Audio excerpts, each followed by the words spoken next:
Well, I mean, first of all, full marks for style. It's quite a contrast, wasn't it, with Keir Starmer's speech last week? So it had sort of 45 minutes of boosterism and jokes, but also some serious points about skills, education, and infrastructure. So it clearly went down well in the hall, and I think it might play quite well in the rest of the country too.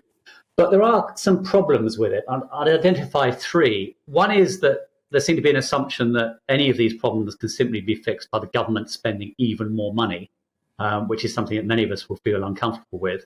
The second point is whether this stacks up, whether there's a coherent policy, particularly with the tax increases that are coming, including increases in national insurance contributions, which are basically a tax on jobs.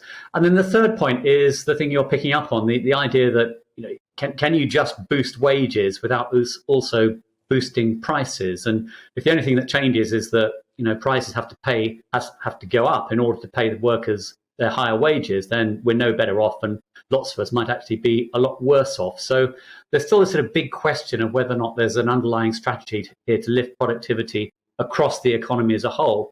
It's certainly possible to do that in some low-wage sectors. I think HGV drivers is a good example of that, where transport companies might be incentivized now to use people better. But in other sectors, it's going to be very hard to do. And the economy as a whole, I think you need a much more fundamental approach to boosting productivity than just tinkering at the margins with migration.